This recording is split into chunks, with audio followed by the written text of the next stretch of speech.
Welcome to the Driver Reviews channel. I'm Vicki Butler-Henderson, and today we are looking at one of the world's best ever cars, the Porsche 911. But this one is a little bit different. This one has been customised by rallying, racing and restoration specialists Tuthill. It is lightweight, it loves to rev, and it has got 2 seats. So who better to join me than 3 times British touring car champion and Driver Reviews ambassador Gordon Shedden. Vicki, great to see you, and even better when you find iconic cars like this. You've done well. I'm so excited, thank you. Now, before you settle down to watch us, please press like and subscribe so you're notified each time we post something new.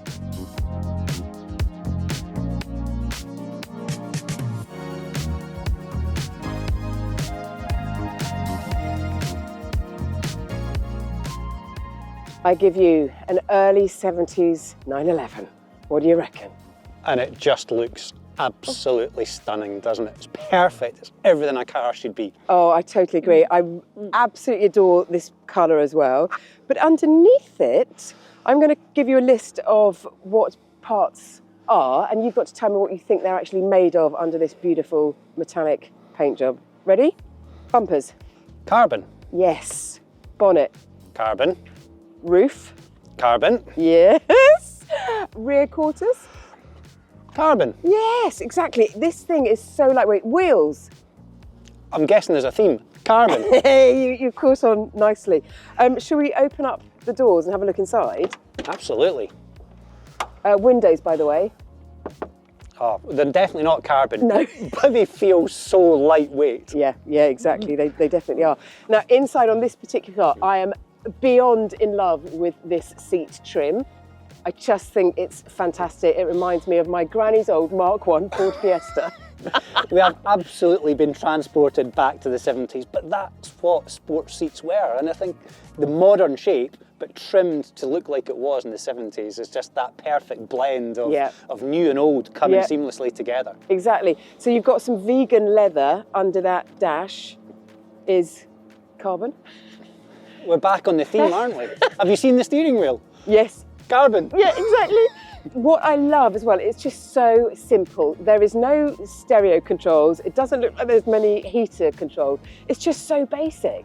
Well, when you have a car that has nothing in terms of stereo, not even a heater, there's no place to put your coffee cup, that means it's got to be good when you drive it. Exactly, yeah. We've also got a roll cage, which is hinting that it needs to be driven hard.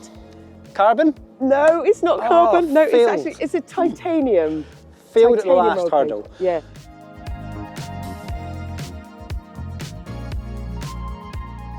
The whole thing, how much do you think it might weigh? Oh, I don't know, a few cases of iron brew and some Tunnocks tea cakes, obviously. 850 kilograms. Oh, it's light, isn't it? Shall we add So some weight light. to that? We're going to add a significant amount of weight to that overall. Speak for yourself.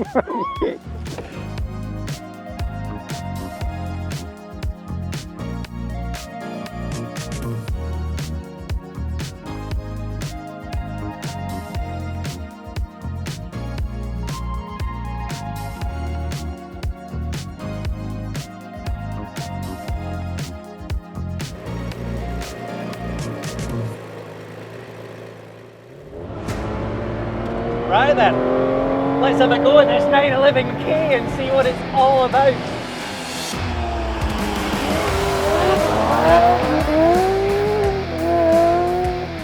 First thing you notice is just how the driving position actually reminds you of being in a late 70s Porsche. I sit really low, the pedals are slightly offset, that beautiful carbon RS style steering wheel. I love that. Just screams everything that Porsche is. Of course, there's no power steering on this car whatsoever. It's a rally pedal box in, so the brakes, when you get on the brakes, there's just no movement in the brake pedal whatsoever. And those carbon fibre discs, when they get up to temperature, it's really going to slow the thing down, that is for sure.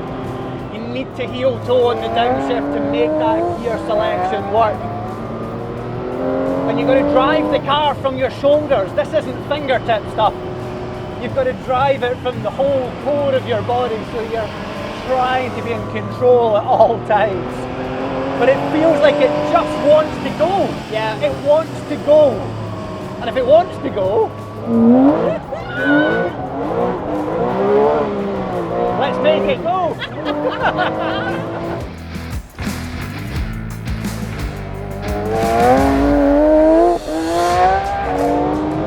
I'm blown away by how much your body is working to make this muscle of the car move.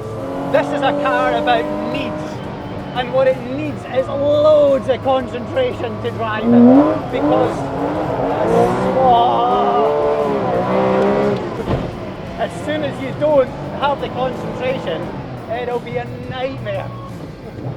I know that it doesn't weigh a huge amount, right, compared to modern cars, but it feels quite hefty. I think the car, it just feels so much like a rally car. Yes. Or a touring rally car for the road. Everything that's here is here for a reason. Yeah. There's nothing here that it doesn't need. You've only got to look at the dashboard, this carbon dashboard, but there's no heater controls. I know. We've got what we've got. There is a heated screen on it. We're misting up a bit, We're misting up a little. and I can't clear it because I haven't got the controls to do it. But I think this is a cunning plan from Tuthill, because my side is absolutely clear. I can see where I'm going, and the passenger can't see Jack.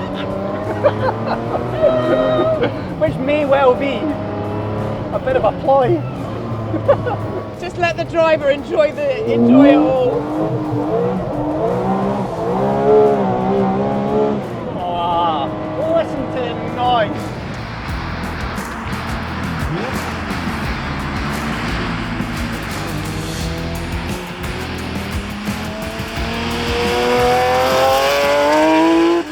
You know, the feeling that comes through the steering wheel, it really is like everything that's coming from these front wheels, from these front tyres, is coming straight through a really short steering column and into the wheel. Why has the Porsche 911 been so successful for so many years? Yeah. And it's this concept. Yeah. This is the iconic shape of a Porsche, recognisable all over the world, and now we've got that shape with 850 kilos, carbon panels everywhere, 3.1 litre engine that revs to crazy amounts, and we're driving it with a smile on our face. Yes. And that's what this car brings. This car was designed to be a perfect sort of A road, B road machine, particularly between sort of 40 miles an hour and 70 miles an hour. So for people who haven't quite got your skills, and I think they can engage you at those lower speeds as well. It's just egging you on, isn't it? It's like, come on, give me what you got.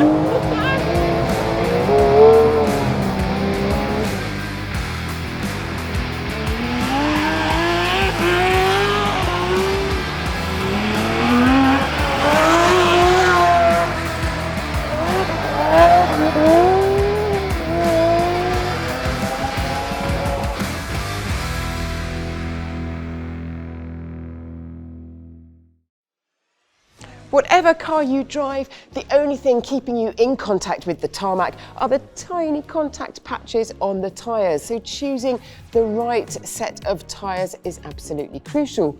But searching for them can be stressful and confusing. If you need help in getting new tyres for your car, then go to DriverReviews.com, where you will see thousands of real-life reviews covering all the top brands written by drivers just like you. Also, check out the winners of our latest Customer Choice Tyre Awards. Having prized Mr. Shedden out of the hot seat, it was time to push the engine to its limit. So we have got now a dead straight bit of tarmac, and we've got 11,000 RPM. Shall we give it a little? Straight road, lots of revs. There's only one thing for it. Hey, let's go.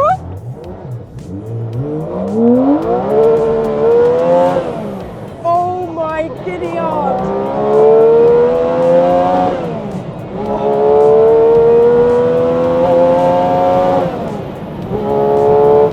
Oh my God, I can't even speak. It's fast, isn't it? But what noise! What an incredible noise! The noise, the vibration, I felt like I was in another world, like I wasn't actually part of it. I'm like in a movie or something. Oh my gosh. No one needs 11,000 RPM, but I'm glad that it's here. Vicky, everybody needs 11,000 RPM. It's part of what it's all about. Oh, yeah, yeah. Right, let's go again.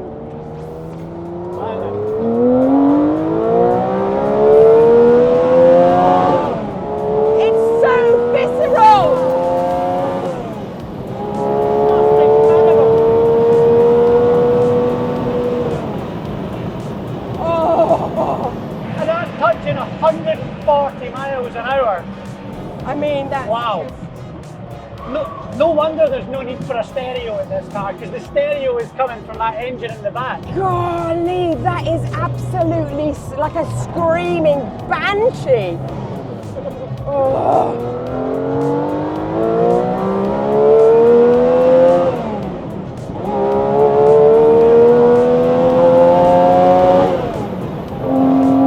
Oh. I think it gets to about 7,000 or 8,000 RPM and you think, whoa. But then it just keeps on going and it finds another level, doesn't it? I know. I've ridden motorbikes, right, which have got these really high revs, but I've never been in a car that has given me that many revs. That is insane. It feels like it's just going to explode. It's a whole other world from performance, and when you look at what electric cars do, look at the pedal, look at the noise, look at the emotion.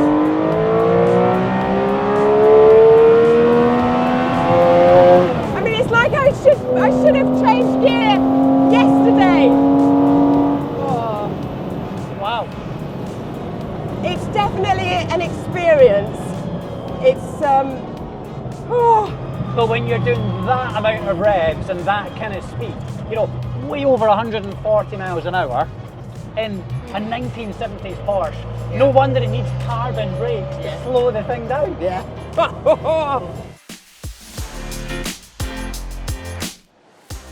Needing very much to catch my breath after all that, and Gordon needed a lie down, I went in search of a very special passenger, the man behind this 911K, Richard Tuthill, to find out more about it.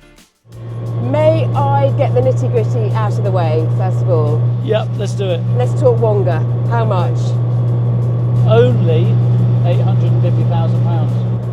And does that include your donor car? Yes. You source all of that? We will help you find your car, make sure it's good, and then crack on. What do you love about this car? The weight. So I think if you ever drive a car and you're not sure why it feels how it feels, weigh it. You love lightweight so much that you haven't even got a badge on the front. That is hand painted, that Porsche badge. It is. That's amazing. And it's beautifully hand painted by an incredibly clever guy with a little fine paintbrush, freehand. My big question, and for which I'm very grateful that you've done it, but why? This is about driving, so it's high-revving. Once you've experienced it, you will understand that there's nothing like it. So I don't really think why I do things, I just get on and do them, and this is the result. I'm just tickling the revs there. Talk to me about the engine. Give me everything you know about it. Well, I think the first thing I want to point out, because what we're doing now is we're doing 2,000 RPM in sixth gear, driving down an A road like everybody else. We are not driving a crazy car at the moment. Okay, so we're driving a lovely 1972 Porsche 911 at this point. So it's got a bit of a split personality. Engine-wise, what's remarkable is it will just tool along at 2,000. Yeah. And then if you drop it down 2 or 3 gears, we'll be doing 11,000 RPM thinking, oh my word. 11,000 RPM. Now, the most you would normally get in a road car is like Honda's VTEC engine, for example, 9,500 RPM. Yeah, I think GT3 is 9.5 as well. Yeah, so 11,000, that is mind-blowing.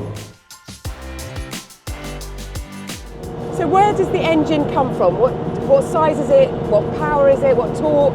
So it is based on an original Porsche crankcase, which would normally be 3.6 litres, maybe 3.4, 3.6. We've actually made it 3.1, and it's got 350 horsepower. And the name 911K, 11K as in 11,000 RPM or something else? Now, I've got to be careful because my mate Philip, his surname is Midori. With a K? With a K. It depends who you ask. And Well, I'm asking the boss. I will get a bollocking for not getting this answer right. 11,000, 11K, that works. And 11K, I think Midori, that also works. So should we leave it at that? Okay. Then I'm not going to get in trouble.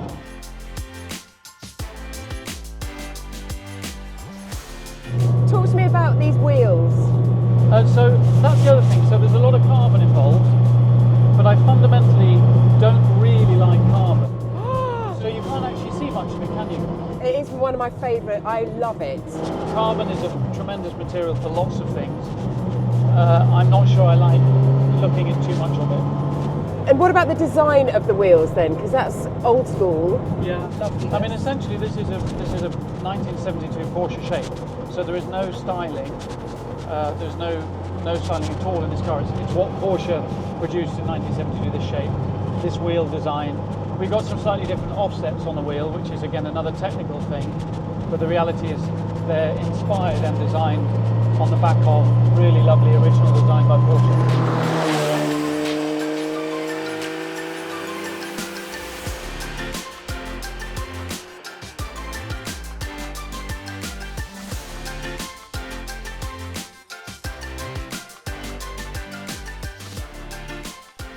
Oh, wow, Gordon, what a machine. How would you sum it up?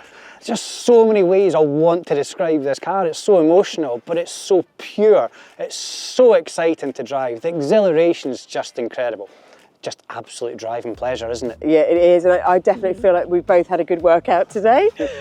Please let us know what you think about the 911K, and thank you so much for watching Driver Reviews. Also, please press like and subscribe so you're notified each time we post something new.